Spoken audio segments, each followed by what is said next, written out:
अस्सलाम वालेकुम। Smart investing के हवाले से तीसरी वीडियो लेकर आपके साथ।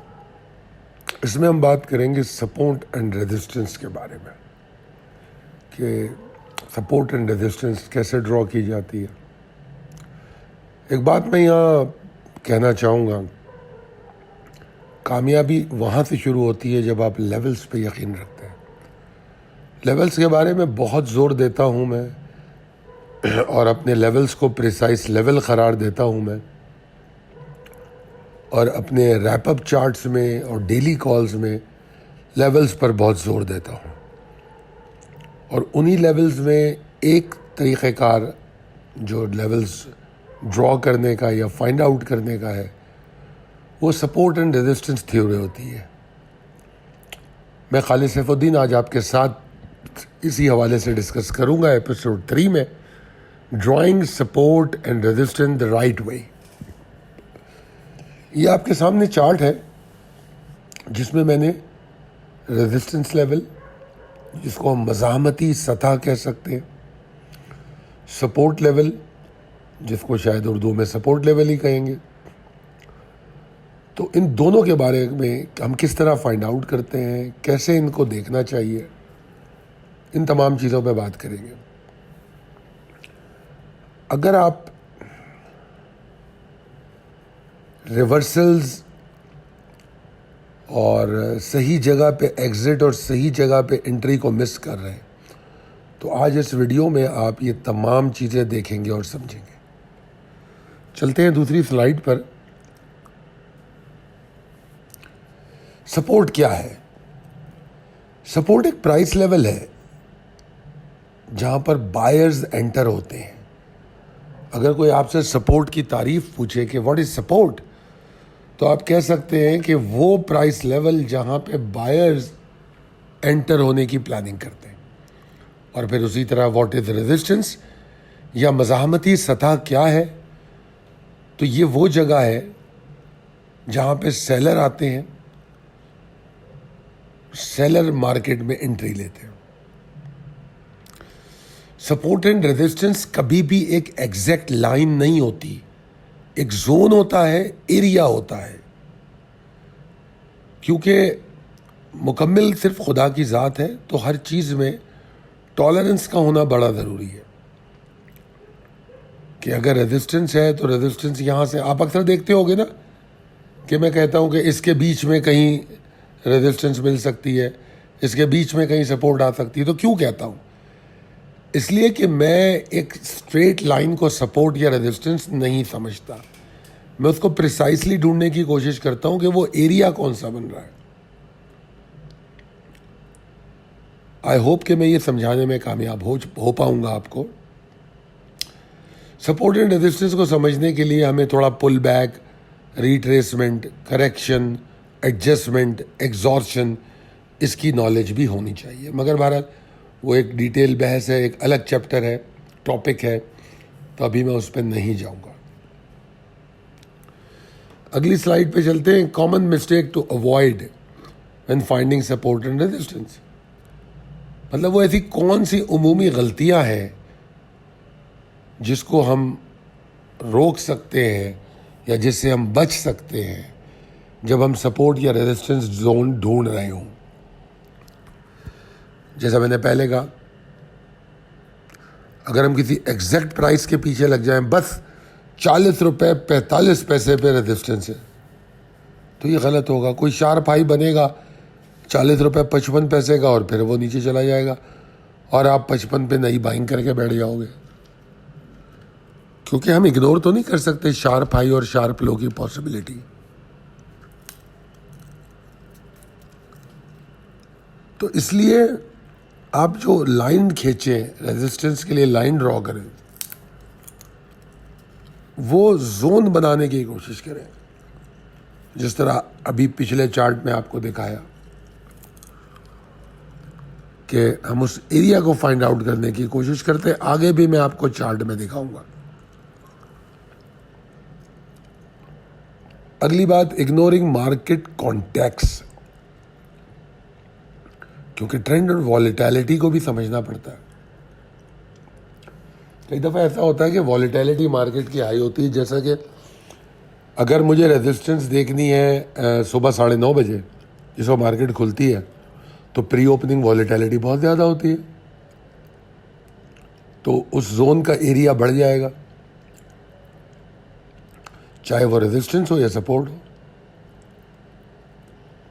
अगर ट्रेंड बहुत पावरफुल है तो रेजिस्टेंस अगर मुझे मिल भी रही है तो उसका जो जोन है वो थोड़ा चौड़ा या ज़्यादा बड़ा हो सकता है, रेंज ज़्यादा हो सकती है, क्योंकि वहाँ शार्प हाई बनने के चांसेस बढ़ जाते हैं।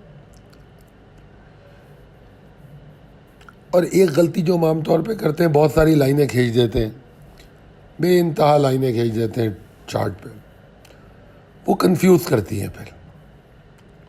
तो मेरा ये मानना है कि अगर आप चार्ट पे कुछ एनालिसिस कर रहे हैं या किसी स्टडी को यूज़ कर रहे हैं, चाहे वो चार्ट पैटर्न्स हो या सपोर्ट एंड रेजिस्टेंस हो, अलग अलग चार्ट बनाइए। सपोर्ट एंड रेजिस्टेंस को एक अलग चार्ट पे देखिए, फिर एक चार्ट खोल लीजिए। चार्ट की कमी तो नहीं है, वही सेम चार्ट आप 10 दफ़ा खोल सकते हैं। अलग अलग करके देखिए, फिर रेलेवेंस को समझिए उसकी। फिर टाइम फ्रेम की अहमियत को समझना बड़ा ज़रूरी है। हायर टाइम फ्रेम ज़्यादा बेहतर होते हैं। ज़्यादा अगर मुझसे पूछेंगे तो मैं आपको, पाकिस्तान स्टॉक में अगर काम करते हैं तो मैं बंद मार्केट होगी तो डेली चार्ट पे रखने की बात करूँगा कि डेली चार्ट पे तवज्जो दें, और अगर चलती हुई मार्केट है और ट्रेडिंग करनी है तो उस वक्त 1 आवर पे जाएं। डेली को समझ लें पहले, फिर 1 आवर पे आए। ये 5 मिनट, 10 मिनट, 15 मिनट के चार्ट बेवकूफ़ी है, किसी काम के नहीं है, ये सिर्फ फेक आउट करते हैं। बड़े चार्ट पे सपोर्ट एंड रेजिस्टेंस बना के छोटे चार्ट पे उसको वेरीफाई कीजिए।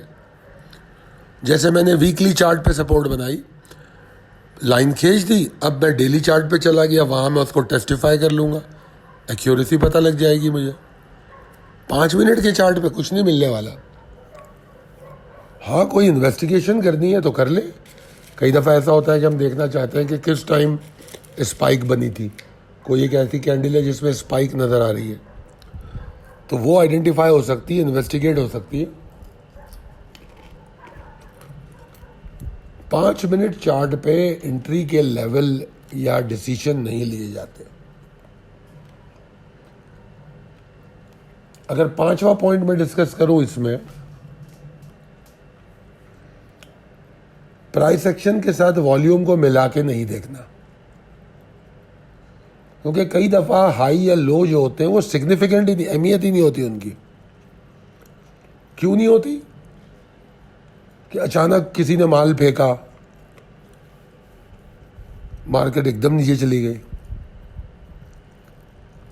और वापस ऊपर आ गई, अब उस लो की अहमियत नहीं रही। तो सपोर्ट एंड रेजिस्टेंस बनाते हुए, लाइनें खींचते हुए, इन चीज़ों को कंसिडर करना बड़ा ज़रूरी है। और फिर वही वाला पॉइंट जो हम शायद पिछली वीडियो में बात कर चुके हैं कि किसी भी बात को फोर्स करना, कहते हैं यार बस ये है रेजिस्टेंस, ये है लेवल, क्योंकि मुझे लग रही है। चार्ट आपको ये नहीं बता पा रहा अभी, मगर आप पहले से सोच के बैठ गए कि बस ये है। अब आप मिला रहे हैं ज़बरदस्ती लाइन को कि नहीं नहीं यहाँ सपोर्ट आ रही है, तो वो एक गलत बात है। और राउंड नंबर्स को इग्नोर करना, ये बड़ा अहम नुक्ता होता है।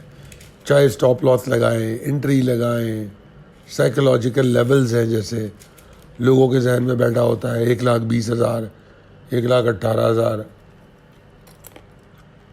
मैं 22 रुपये पर बाय करूँगा। मतलब हम नीचे मार्केट जा रही है, फर्ज करो एक चीज़ 24 रुपये की, और मैं कह रहा हूँ 22 के आसपास उसकी सपोर्ट है, मैं कह रहा हूँ 22 पे बाय करूँगा। नहीं, ऐसे नहीं। 22 रुपये 10 पैसे पे बाय करें, 22 रुपये 5 पैसे पे बाय करें, 22 रुपये 8 पैसे पे बाय करें। राउंड नंबर से बचे और साइकोलॉजिकल लेवल से बचे।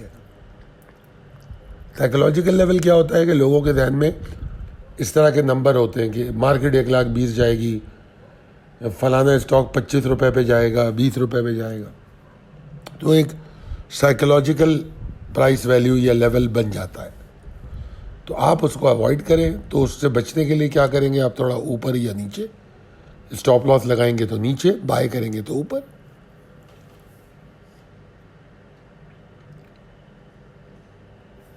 अगर आपको बोनस टिप की बात करूं इसमें, तो अगर हाई वेव्स हैं, मतलब ये कि लोज और हाईज लंबे लंबे आ रहे हैं, तो ज़्यादा से ज़्यादा लाइनों को मिलाने की कोशिश करते हैं। और अगर कैंडल की बॉडी पे सपोर्ट बना रहे हैं हम, तो वो ज़्यादा बेहतर होती है। उसका टॉलरेंस हम फिर उनकी विक्स का एवरेज ले लेंगे कि ज़्यादा विक्स कहाँ बन रही है, लो कहाँ बन रहे हैं, और हम बॉडी का जो पे लाइन आ रही है उसको हम ज़्यादा प्रिसाइज लेवल समझेंगे।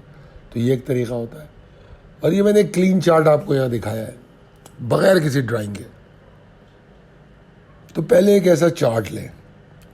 अब जैसे ये क्लीन चार्ट ले लिया मैंने, अब मैं इस पर सारी ड्राइंग करता हूँ सपोर्ट एंड रेजिस्टेंस की। फिर मैं दूसरा क्लीन चार्ट लेता हूँ, उस पर पैटर्न ड्रॉ करता हूँ। अब इसी क्लीन चार्ट पे, ये जो मैंने आपको ये चार्ट दिखाया है सेम चार्ट है, अब नीचे इस पे मैंने वो सारी ड्राइंग करके दिखाई है। अब आप देखें सपोर्ट एंड रेजिस्टेंस को मैंने एरिया दिखाया है, रेंज बनाई है उनकी। गो के इसमें कुछ इजाफी चीज़ें भी दिखाने की मैंने कहीं कहीं कोशिश की है, जैसे आइडेंटिकल हाइज दिखाए हैं आपको, क्योंकि ये भी एक पैटर्न होता है।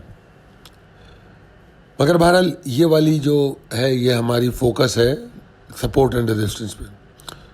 तो अब आप ज़रा ख़ुद से देख लीजिए किस तरह सपोर्ट ड्रॉ की है।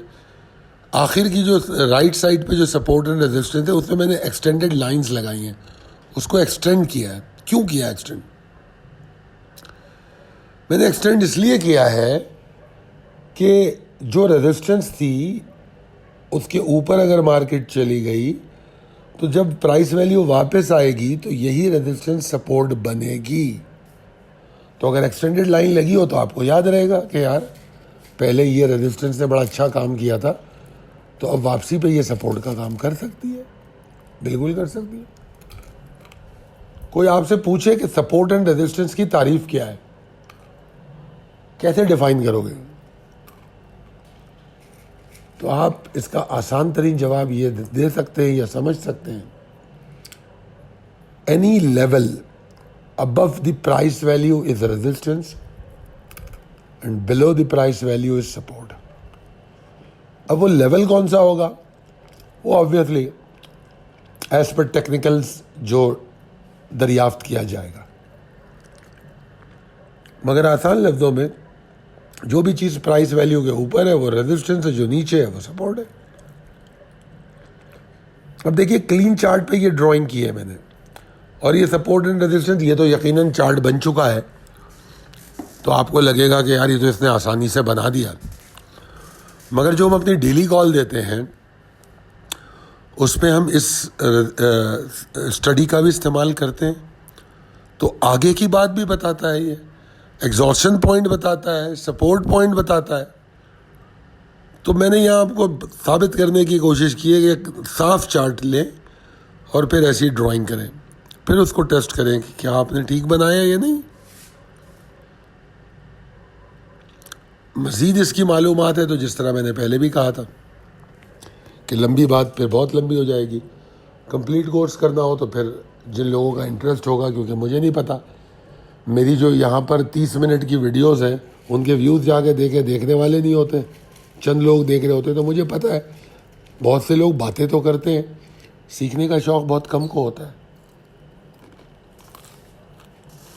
मुझे नहीं पता कि इस वीडियो को कितना लोग देखेंगे और कितना पसंद करेंगे, मगर बहरहाल मैं अपनी जिम्मेदारी पूरी कर रहा हूँ जो मैंने वादा किया। अब आ जाते हैं कंक्लूजन पे।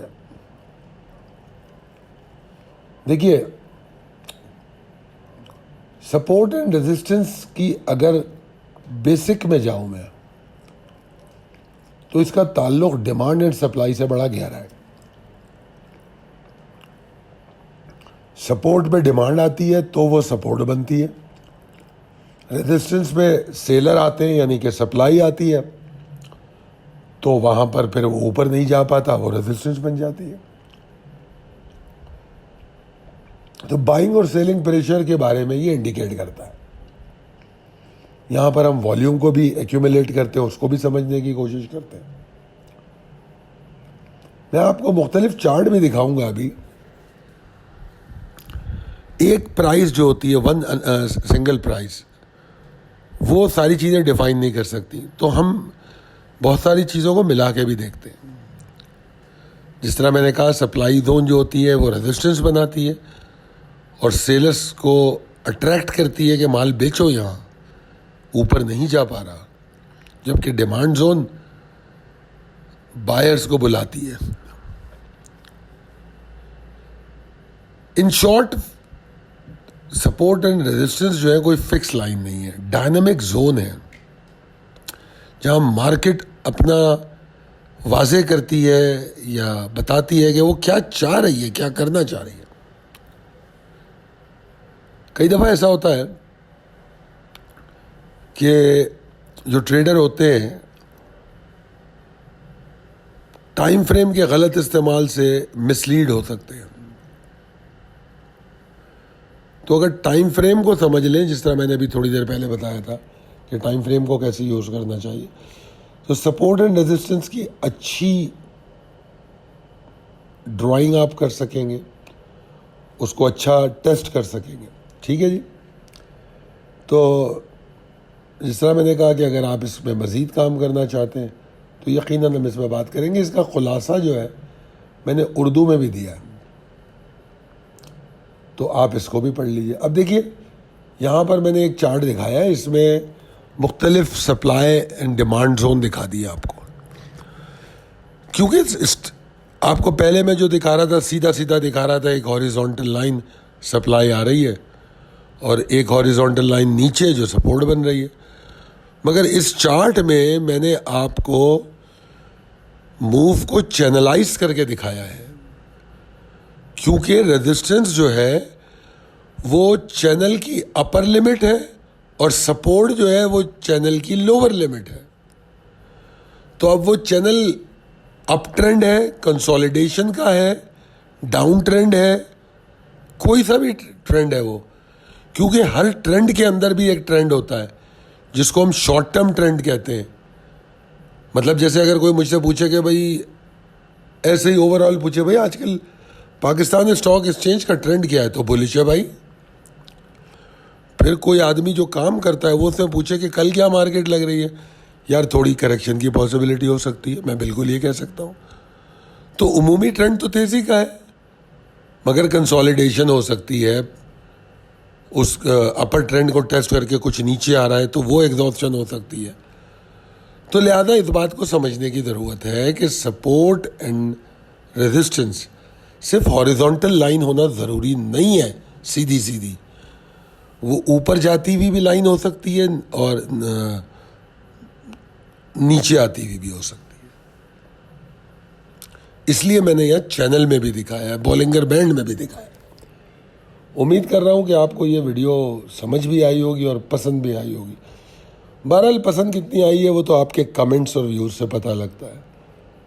अगर व्यूज़ ज़्यादा ना भी हों और कमेंट से आपका व्यू पता लगे वीडियो के बारे में, तो भी जो है मेहनत वसूल हो जाती है। तो ज़रूर कमेंट कीजिएगा, मुझे बताइएगा कि ये वीडियो आपको कैसी लगी। और मैं ये समझता हूँ कि अगर आप ट्रेडिंग करते हैं, सीरियसली मैच्योर ट्रेडर हैं और रोज़ाना की अपडेट चाहते हैं अपने इंस्ट्रूमेंट पे, चाहे वो इंटरनेशनल मार्केट हो, कमोडिटीज़ हो, फॉरेक्स हो, क्रिप्टो करेंसी हो या स्टॉक एक्सचेंज हो, तो you are more than welcome to contact us 0345 619 0443। Thank you.